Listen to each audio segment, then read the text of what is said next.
সুপ্রিয় দর্শক, এইমাত্র পাওয়া সর্বশেষ আপডেট দুপুরের সংবাদে আপনাদের স্বাগতম। শুরুতে জানাবো সংবাদ শিরোনাম।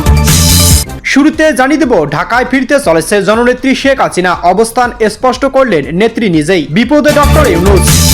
শেখ হাসিনা দিল্লিতে গোপন বৈঠক। শেখ হাসিনার হুঁশিয়ারি এখন চরম আতঙ্কের কারণ ইউনূসের ও সব উপদেষ্টাদের। শহীদ প্রেসিডেন্ট জিয়াউর রহমান নন স্বাধীনতার প্রথম ঘোষক ডক্টর অলি আহমেদ। চট্টগ্রাম সমাবেশে বললেন শফিকুর রহমান।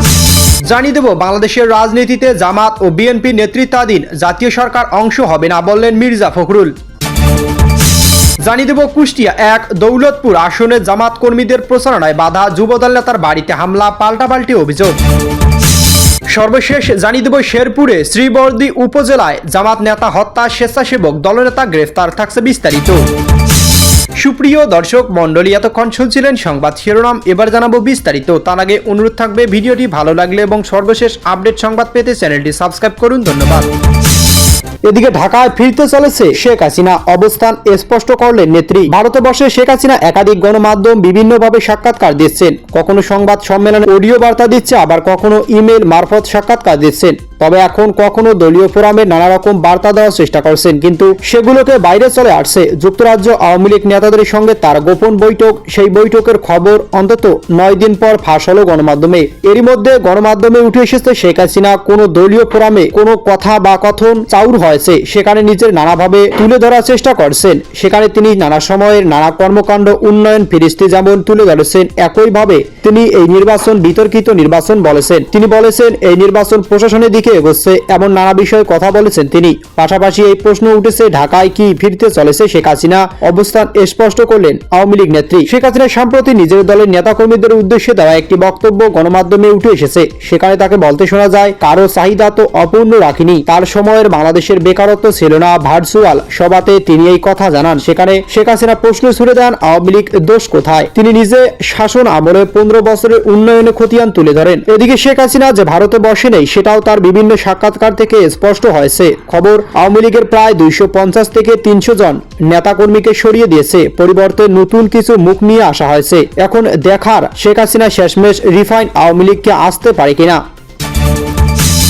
শেখ হাসিনার হুঁশিয়ারি এখন চরম আতঙ্কের কারণ ইউনূসের। একটাই বার্তা, সেই বার্তা অত্যন্ত সংক্ষিপ্ত। সেই সংক্ষিপ্ত বার্তায় অভিঘাত কতটা সেটা বোঝা যায় তদারকি সরকার প্রধান ইউনূসের অস্থিরতা দেখে। দিল্লির আশ্রয় নির্বাসনে থাকা শেখ হাসিনা বিগত কয়েক মাসে বিভিন্ন গণমাধ্যম সাক্ষাৎকার দিয়েছে। কিছু সাক্ষাৎকার ছিল ইমেইলে, আর কিছু সাক্ষাৎকার ছিল অডিওয়। সর্বশেষ অস্ত্রটি হলো দিল্লি থেকে তার অডিও বার্তা। শেখ হাসিনা দিল্লিতে আশ্রয় নেওয়ার পর থেকে অন্তর্বর্তী সরকার প্রধানে শুরু হয় অস্থিরতা। আন্তর্জাতিক অপরাধ ট্রাইব্যুনাল সাবেক প্রধানমন্ত্রী এবং তার আমলে স্বরাষ্ট্রমন্ত্রী আসাদুজ্জামান খান কামালের মৃত্যুদণ্ডে দণ্ডিত করে। এই আদেশে কার্যকর করতে বদ্ধপরিকর ছিল বাংলাদেশের অন্তর্বর্তী সরকার। তারা দিল্লির কাছে এই দুইকে দিল্লি সেই আবেদন গুরুত্ব দেওয়ার প্রয়োজন বোধ করেনি। পদ্মপাড়ে পালাবদলের পর দিল্লি ঢাকা দ্বিপাক্ষিক সম্পর্কে ক্রমে তলানিতে যেতে শুরু করে। আর শেখ হাসিনা এবং আসাদুজ্জামান কামালকে কেন্দ্র করে উদ্বুদ্ধ পরিস্থিতি সম্পর্কে আরো অবনতি ঘটায়। বিদেশ মন্ত্রণালয় থেকে আরো বলা হয়েছে, ভারত শেখ হাসিনা নিজেদের মাটিতে বসে বাংলাদেশের বিরুদ্ধে এরকম উস্কানি বক্তৃতা দেওয়ার সুযোগ করে দিচ্ছে। এটা পরিষ্কারভাবে বাংলাদেশের গণতান্ত্রিক উত্তরণ, শান্তি ও নিরপেক্ষতার জন্য হুমকি। এই বিষয়ে দুই দেশের সম্পর্কের ক্ষেত্রে অন্তরায় হতে পারে বলেও জানিয়েছে ঢাকা। প্রতিবেশী সুলভ নয়, এর ফলে দুই দেশের সম্পর্ক ভবিষ্যৎ ঝুঁকির মুখে পড়তে পারে। কি বলেছেন শেখ হাসিনা, শোনা যাক তার গলায়। এদিকে আওয়ামী লীগের একটি আলোচনা সভায় অংশ নিয়েছিলেন দলনেত্রী শেখ হাসিনা। সেই সভা থেকে তিনি ইউনূস সরকারের বিরুদ্ধে নির্যাতন, আর্থিক দুর্নীতি ও সহ একাধিকবার অভিযোগ, নিজের 15 বছরের উন্নয়ন খতিয়ান তুলে ধরলেন বাংলাদেশের ক্ষমতাচ্যুত প্রধানমন্ত্রী শেখ হাসিনা। আওয়ামী লীগের একটি আলোচনা সভায় ভার্চুয়ালি উপস্থিত ছিলেন শেখ হাসিনা। অনুষ্ঠানে তার প্রশ্নে আওয়ামী লীগের দোষ কোথায়, তিনি বলেন, 15 বছর বাংলাদেশের কি হয়েছে আর 15 মাসে কি হচ্ছে সব হিসাব করে দেখুক।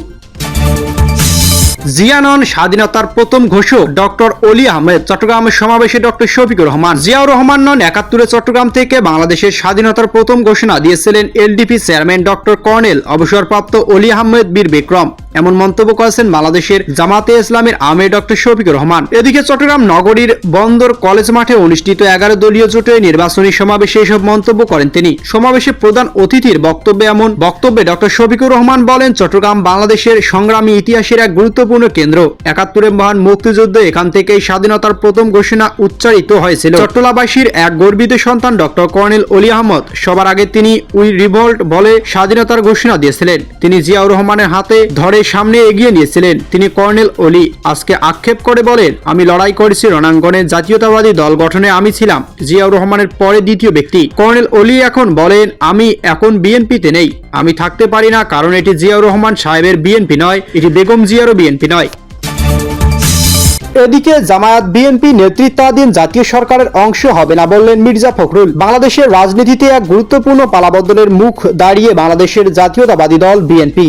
শেখ হাসিনা পরবর্তী প্রেক্ষাপটে জাতীয় নির্বাচনের আগে দলটির ভবিষ্যৎ কৌশল, জোট রাজনীতি, সংস্কার এজেন্ডা ও প্রতিবেশী ভারতের সঙ্গে সম্পর্ক নিয়ে স্পষ্ট অবস্থান তুলে ধরেছেন দলটির মহাসচিব মির্জা ফখরুল ইসলাম আলমগীর। ভারতের ইংরেজি ম্যাগাজিন দ্য উইককে দেওয়া এক সাক্ষাৎকারে একান্ত সাক্ষাৎকার নির্বাচন থেকে শুরু করে রাষ্ট্র সংস্কার ও আঞ্চলিক কূটনৈতিক সবকিছুতে দলের দৃষ্টিভঙ্গির রূপরেখা তুলে ধরেছেন বিএনপির মহাসচিব। বাংলাদেশের মানুষকে অবাধ ও সুষ্ঠু অংশগ্রহণমূলক নির্বাচন চায়। প্রায় 15 বছর পর নাগরিকরা কার্যত ভোটাধিকার থেকে বঞ্চিত ছিলেন। 18 থেকে 30 বছর বয়সী একটি পুরো প্রজন্ম রয়েছে যারা এখনো প্রকৃত অর্থে ভোট দেওয়ার অভিজ্ঞতা পায়নি। স্বাভাবিকভাবেই ভোটারদের মধ্যে ভোটাধিকার প্রয়োগের প্রবল আকাঙ্ক্ষা রয়েছে। আমি মনে করি ভোটার পরিস্থিতি ভালো হবে, বড় কোনো অস্থিরতা বা গুরুতর বাধা হবে বলে আমি মনে করি না।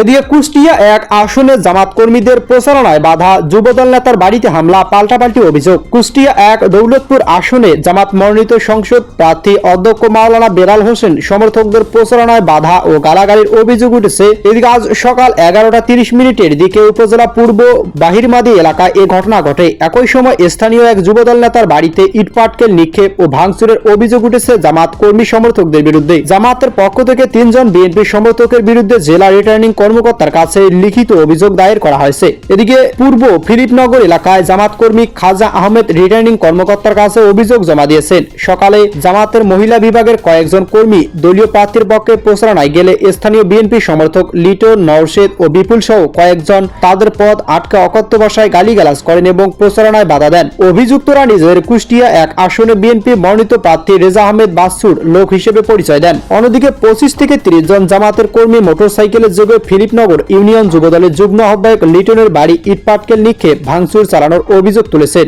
বিএনপি নেতারা 2 দলের নেতাকর্মীদের পাল্টাপাল্টি অভিযোগ তুলেছেন।